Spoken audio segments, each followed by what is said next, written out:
Picture this. It's 2 a.m., you wake up, and your mind is doing that familiar run-through: rent, the school fees, whether that side gig is actually worth the hours.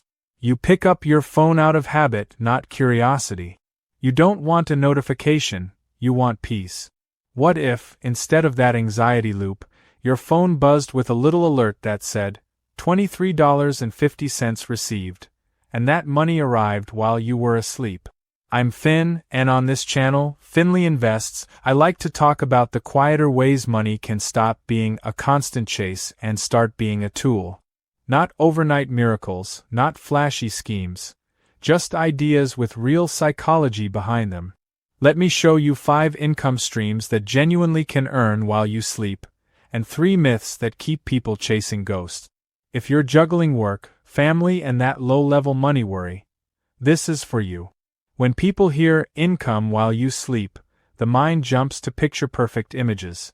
Someone on a beach, laptop closed, passive earnings pouring in. That image isn't evil, it's seductive. But it's also misleading.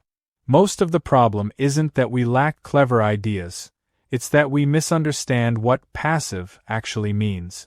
We confuse 2 things: the idea of zero effort and the idea of front-loaded work that later yields returns. Social media loves the zero-effort myth because it sells optimism. Psychology is part of it too. We're wired for quick wins and hate complexity. So when somebody promises passive riches with a simple formula, 2 things happen. We leap, and then we feel ashamed when reality doesn't match the ad. I don't blame you for wanting ease. I do want to be honest. Creating streams that reliably pay while you sleep takes either time, capital, a skill, or some combination of those. That sounds less romantic, but it's also freeing. Once you accept that, you can make calmer choices. Let's start by naming 5 income streams that actually can produce money with low ongoing time commitment, once they're set up properly. For each, I'll explain the psychology, the typical effort curve, and give a simple way to picture the math. The simplest way most people get money while they're asleep is through investment returns. You buy assets that pay dividends or appreciate in value. The beauty here is compounding. Your returns buy more assets which earn more returns. A simple formula to remember for a one-off investment is S equals P times open parenthesis 1 plus R close parenthesis to the power of N, where P is your initial sum, R is the annual return, and N is years. If you contribute regularly, the future value of a series of contributions is given by FV equals PMT multiplied by the quantity.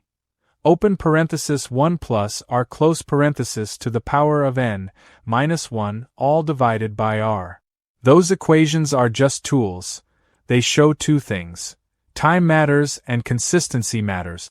Psychologically, this stream appeals to people who prefer slow, steady growth and can tolerate small delays in gratification.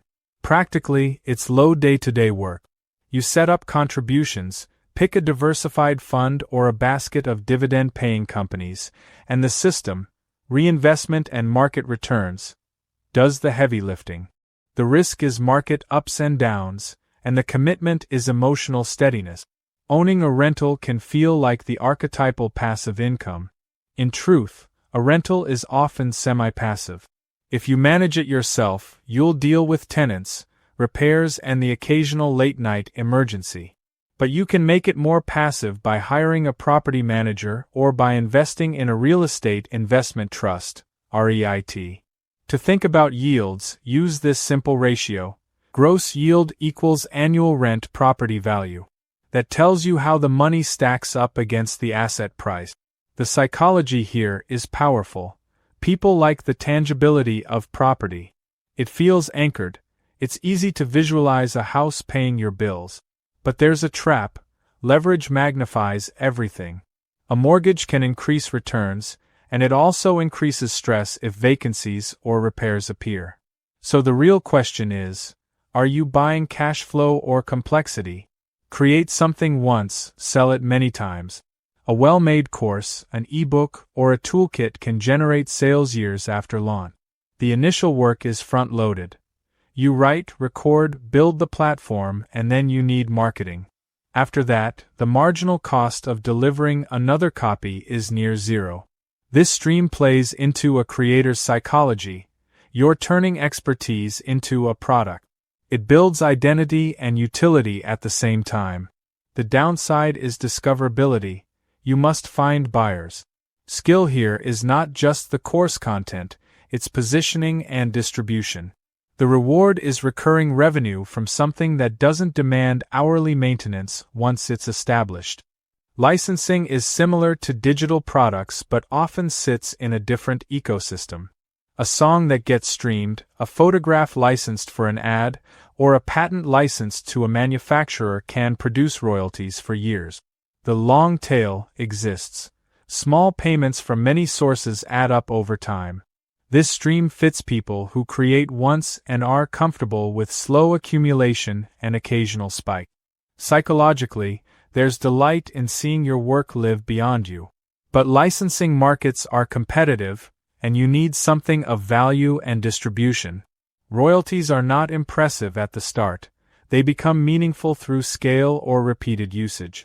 I'm in this category by trade. Create useful content, combine it with ads, sponsorships, affiliate links, and maybe a paid product, and you have multiple microstreams that can pay when you aren't actively recording. Evergreen content, topics people search for over years, is the real winner here. The work is heavy at the beginning: research, production, editing, and promotion. After that, the content can keep earning with occasional refreshes. The psychology is similar to digital product creators, but with a social twist. You're building an audience. The risk is platform dependency. Algorithms change, and you must adapt.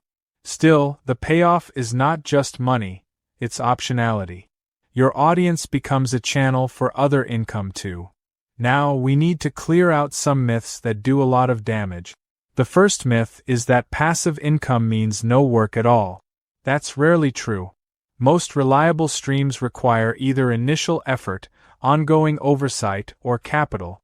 There's no ethical shortcut to the work of building value. The second myth is that you can replace your job in a few months with a single hack.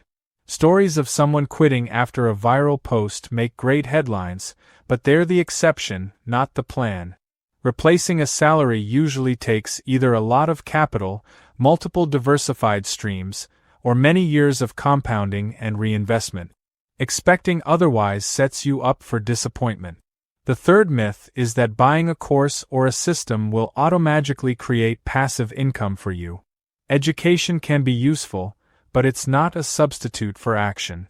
Paying for a template doesn't mean the marketing, maintenance, and customer service disappear. You still have to execute. The psychology behind this myth is avoidance.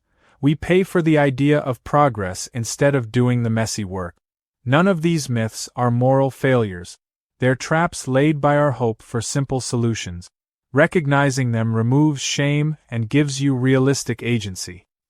Here's the shift that helped me and the people I advise. Stop chasing passivity as a virtue. Instead, chase compound optionality. What I mean is this. Measure each income stream by how it expands your choices over time, not by how little effort it takes on day one. Does it free up hours? Does it reduce variable stress? Does it create repeatable revenue with manageable maintenance? If the answer is yes, it's worth pursuing. This reframing changes decisions. Instead of asking which shortcut will make money while I sleep, you ask, which option am I willing to build patiently that will buy me time later? It makes your choices calmer. It ties money to what most of us actually want: time, predictability, and a little peace of mind, rather than the fantasy of effortless wealth. Start small and be concrete. Pick one idea that fits your life. If you have limited capital and limited time, consider dollar cost averaging into a broad index fund or creating a microcourse on a topic you already know. If you have a spare room and some tolerance for hands-on work, a rental might make sense. The point is to choose one path and commit to consistent, measurable effort. Automate the boring parts. Set up automatic transfers to investing accounts. Use platforms that handle payments for courses or licensing. Automation doesn't remove the need for strategy, but it removes the daily friction that kills follow-through.